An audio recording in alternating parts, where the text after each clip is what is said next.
Kitchen renovation നടന്നുകൊണ്ടിരുന്ന സമയത്ത് ഞാൻ തീർന്നുപോയ ഒരു സാധനങ്ങളും മേടിച്ചിട്ടുണ്ടായിരുന്നില്ല. ചാക്കിൽ കെട്ടി വെച്ചിരിക്കുന്ന കുപ്പിയിലും പാട്ടയിലും ഒക്കെ ആയിട്ട് മസാല ഇടാനായിട്ട് നമ്മൾ എന്തിനെല്ലാം മേടിക്കുന്നത്. കാര്യങ്ങളൊക്കെ ഒന്ന് സെറ്റ് ആയപ്പോഴേക്ക് ഞാനും അലനും കൂടെ വൈകുന്നേരം മുടുവങ്ങലിലേക്ക് വന്നിട്ടുണ്ടായിരുന്നു. വേണ്ടുന്ന സാധനങ്ങളൊക്കെ മേടിച്ചു. സത്യം പറഞ്ഞു കഴിഞ്ഞാൽ ഇത് തുടക്കത്തിന്റെ ആണോ എന്ന് എനിക്കറിയത്തില്ല. ഓർഗനൈസ് ചെയ്യാനൊക്കെ ഇപ്പോൾ ഭയങ്കര ഇഷ്ടമാണ്. സ്റ്റോറേജ് സ്പേസ് മൊത്തത്തിൽ കൂടിയതിന്റെ മറ്റൊരു ബെനിഫിറ്റ് എന്താന്ന് വെച്ച് കഴിഞ്ഞാൽ എൻ്റെ കിച്ചണിൽ ഇപ്പോൾ എല്ലാ സാധനങ്ങൾക്കും ഓരോ പ്ലേസ് ഉണ്ട്. അങ്ങനെ വരുമ്പോൾ നമ്മൾ ഒരു സാധനവും മിസ്പ്ലേസ് ചെയ്യില്ല. ഇത് ഇന്ന സ്ഥലത്താണ് ഇരിക്കുന്നതെന്നുള്ളത് നമ്മുടെ മൈൻഡിൽ രജിസ്റ്റർ ആയിട്ട് ഇരിക്കുമല്ലോ. വെജിറ്റബിൾ സ്റ്റോറേജ് കണ്ടെയ്നേഴ്സിന് കുറച്ച് നീളം ഉണ്ടെങ്കിലും നമുക്കിത് 2 എണ്ണം വീതമായിട്ട് സ്റ്റാക്ക് ചെയ്യാം. അങ്ങനെ വരുമ്പോൾ ഫ്രിഡ്ജിന്റെ ഒരു തട്ടിൽ ഇത് ഫുൾ അങ്ങ് ഇരുന്നോളും. ഓണം കഴിഞ്ഞ് സാമ്പാറും ചോറും കലവും ഒക്കെ എടുത്ത് വെക്കാനായിട്ട് ഫ്രിഡ്ജിൽ നമ്മൾ സ്പേസ് കൂട്ടുന്ന പോലെ റാക്കിൽ ഒരു ഇത്തിരി സ്പേസ് കൂട്ടിയാൽ ഇത് 3 എണ്ണം വീതവും വെക്കാം. പിന്നെ ഈ ഒരു ട്രേയിൽ ഇതുപോലെ ഒന്നിൽ വെച്ചാലും അടയാത്ത ചില സാധനങ്ങൾ ഉണ്ടാവുമല്ലോ, അങ്ങനെയുള്ള ഐറ്റംസ് ആണ് ഞാൻ വെക്കുക. അത് താഴെ വെജിറ്റബിൾ ട്രേയിലോട്ട് അങ്ങ് എടുത്ത് വെക്കാം. ഫ്രിഡ്ജ് സ്റ്റോറേജിലെ നമ്മുടെ പുതിയ അഡീഷനാണ് ഈ ഒരു 6 സെറ്റ് ഓഫ് കണ്ടെയ്നേഴ്സ്. കുറച്ച് ചെറുതാണ്. ഇതുപോലെ കുറച്ച് ഐറ്റംസ് ഇട്ട് വെക്കാം. കുക്കുവിന് രാവിലെ സ്നാക്സ് പാക്ക് ചെയ്യുമ്പോഴേക്കും ഇപ്പം എനിക്ക് ഭയങ്കര എളുപ്പമാണ്. ഇത് 3 എണ്ണം അങ്ങ് എടുത്തുകൊണ്ട് വന്ന് അങ്ങനെ അങ്ങ് എടുത്ത് വെക്കാം.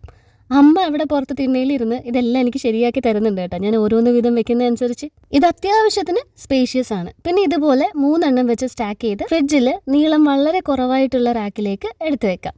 നമ്മുടെ മരത്തിലെ മുളകൊക്കെ ഞാനിപ്പോൾ എല്ലാവർക്കും ഇങ്ങനെ കൊടുത്ത് തീർക്കുകയാണ് കേട്ടോ. കഴിഞ്ഞ ദിവസം നികിത ഇവിടെ വന്നിരുന്നു, അമ്മയും മോനും ഒക്കെ ആയിട്ട്.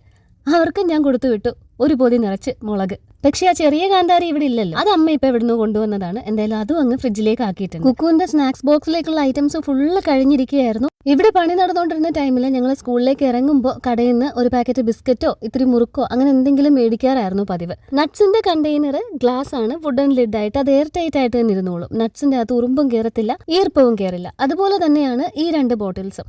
നമുക്ക് ഒരുപാട് സാധനങ്ങളുടെ ലിങ്ക് കൊടുക്കാൻ പറ്റത്തില്ല, എന്നാലും ഞാൻ ഇപ്പോൾ ഈ കാണിക്കുന്ന സ്റ്റോറേജ് ബോക്സസിൻ്റെയൊക്കെ പറ്റുന്നത്ര ലിങ്ക് ഞാൻ യൂട്യൂബ് ഷോർട്സിൽ അഫിലിയേറ്റ് ആയിട്ട് ആഡ് ചെയ്യാം. പഴംപൊരി ഉണ്ടാക്കാനുള്ള ഏത്തക്കയും തീർന്നിരിക്കുകയായിരുന്നു. ഈ ഒരു ബാസ്ക്കറ്റ് നമ്മൾ പൊന്മുടിയിൽ ട്രിപ്പ് പോയപ്പോൾ അവിടെ ആ ടൂറിസ്റ്റ് സ്പോട്ടിൽ കുറച്ച് സാധനങ്ങൾ ഇങ്ങനെ വിൽക്കുന്നുണ്ടായിരുന്നു, അങ്ങനെ മേടിച്ചതാണ്, ഓൺലൈനല്ല. സ്നാക്സ് ബോക്സിലേക്ക് വെക്കേണ്ട ബിസ്ക്കറ്റ്സും വേഫേഴ്സും ഒക്കെ വെച്ച് അതും ഒളിച്ചു വെച്ച് ഡിഷ് വാഷ് ഡിസ്പെൻസർ ഉള്ളതുകൊണ്ട് ഞാൻ ബോട്ടിലിൽ ഇപ്പോൾ അധികം അങ്ങനെ മേടിക്കാറില്ല. പിന്നെ ഇവിടെ എക്സ്ട്രാ കളയാനായിട്ട് ബോട്ടിൽസ് വരും, അതുകൊണ്ട് സാഷേ വാങ്ങിച്ചിട്ട് അതും നമ്മുടെ ആ ചെറിയ ബാസ്ക്കറ്റിൽ അങ്ങ് സ്റ്റോർ ചെയ്ത് വെച്ചിട്ടുണ്ടായിരുന്നു. അത് കഴിഞ്ഞ് കടലപ്പരിപ്പ് ഐറ്റംസും ചോക്കോസും ഒക്കെ ഫില്ല് ചെയ്തിട്ട് പിന്നെ എനിക്ക് ഡിന്നർ ഉണ്ടാക്കാനുള്ള ഒരു ത്രാണിയില്ലാത്തതുകൊണ്ട് തൊട്ട് അടുത്തുള്ള നമ്മുടെ പുതിയ ദോശക്കടയിൽ പോയി ദോശ മേടിച്ച് കഴിച്ചു. നിക്ക് പോവല്ലേ, കടയിൽ ഫ്രോക്ക് നൈറ്റീസ് മാത്രമല്ല ഫുൾ നൈറ്റീസും ഉണ്ടെന്നേ ബോണി പറയാൻ പറഞ്ഞു, അല്ല മിനിയാൻറ്റി പറയാൻ പറഞ്ഞു.